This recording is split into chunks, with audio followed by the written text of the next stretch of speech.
It was in this apartment, also, that there stood a gigantic clock of ebony. Its pendulum swung to and fro with a dull, heavy, monotonous clang. And when the hour was to be stricken, there came from the brazen lungs of the clock a sound which was clear and loud and deep and exceedingly musical, but of so peculiar a note and emphasis that at each lapse of an hour the musicians of the orchestra were constrained to pause, to hearken to the sound, and thus the waltzers perforce ceased their evolutions, and there was a brief disconcert of the whole gay company. And while the chimes of the clock yet rang, it was observed that the giddiest grew pale, and the more aged and sedate passed their hands over their brows, as if in confused reverie or meditation.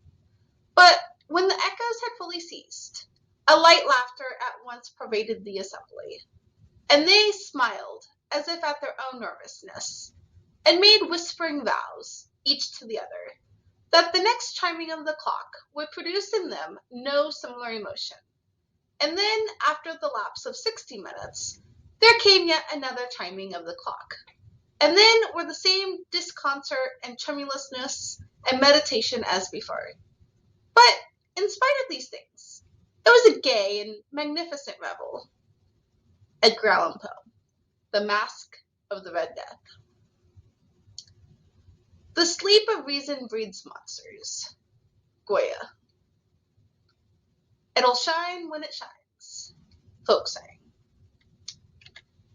Today I will be reading from the first chapter of Stephen King's The Shining. Part 1.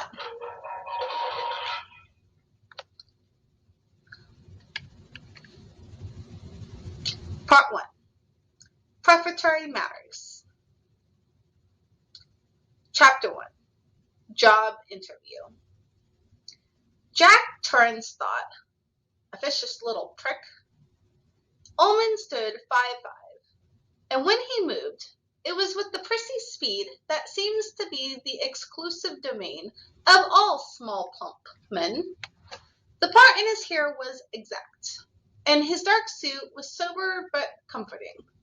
I am a man you can bring your problems to, that suit said to the paying customer. To the hired help, it spoke more curtly. This had better be good, you. There was a red carnation in the lapel, perhaps so that no one on the street would mistake Stuart Ullman for the local undertaker. As he listened to Ullman speak, Jack admitted to himself that he probably could not have liked any man on that side of the desk, under the circumstances. Ullman had asked a question he hadn't caught. That was bad. Ullman was the type of man who would file such lapses away in a mental Rolodex for later consideration. I'm sorry? I asked if your wife was fully understood. I'm sorry? I asked if your wife fully understood what you would be taking on here. And there's your son, of course. He glanced down at the application in front of him. Daniel, your wife isn't a bit intimidated by the idea? Wendy is an extraordinary woman. And your son is also extraordinary? Jack smiled, a big, wide PR smile. We like to think so, I suppose. He's quite self-reliant for a 5-year-old. No returning smile from Ullman. He slipped Jack's application back into a file. The file went into a drawer. The desk was now completely bare except for a blotter, a telephone, a tinsel lamp, and an in-out basket. Both sides of the in-out were empty too. Ullman stood up and went to the file cabinet in the corner. Step around the desk, if you will, Mr. Torrance. We'll look at the hotel floor plans. He brought back 5 large sheets and set them down on the glossy walnut plane of the desk. Jack stood by his shoulder, very much aware of the scent of Ullman's cologne. All my men wear English leather, or they wear nothing at all, came into his mind for no reason at all, and he had to clamp his tongue between his teeth to keep in a bray of laughter. Beyond the wall, faintly, came the sounds of the Overlook Hotel's kitchen, gearing down from lunch. Top floor, Ullman said briskly. The attic. Absolutely nothing up there now but bric-a-brac. The Overlook has changed hands several times since World War II, and it seems that each successive manager has put everything they don't want up in the attic. I want rat traps and poison bait sewed around in it. Some of the third floor chambermaids say they've heard rustling noises. I don't believe it, not for a moment, but there mustn't even be that 1 in 100 chance that a single rat inhabits the Overlook Hotel. Jack, who suspected that every hotel in the world had a rat or two, held his tongue. Of course you wouldn't allow your son up in the attic under any circumstances. No, Jack said, and flashed his big PR smile again. Humiliating situation.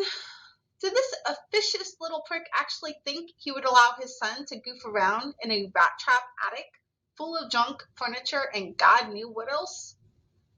Ullman whisked away the attic floor plan and put it on the bottom of the pile. The Overlook has 110 guest quarters, he said in a scholarly voice. 30 of them, all suites, are here on the third floor. 10 in the West Wing, including the presidential suite, 10 in the center, 10 more in the East Wing. All of them command magnificent views. Could you at least spare the sales talk? But he kept quiet. He needed the job. Ullman put the third floor on the bottom of the pile, and they studied the second floor. 40 rooms, Ullman said. 30 doubles and 10 singles. And on the first floor, 20 of each, plus 3 linen closets on each floor, and a storeroom which is at the extreme east end of the hotel, on the second floor, and the extreme west end on the first floor. Questions? Jack shook his head. Ullman whisked the second and first floors away. Now, lobby level. Here in the center is the registration desk. Behind it are the offices. The lobby runs for 80 feet in either direction from the desk. Over here in the West Wing is the Overlook dining room and the Colorado Lounge. The banquet and ballroom facility is in the East Wing. Questions? Only about the basement, Jack said.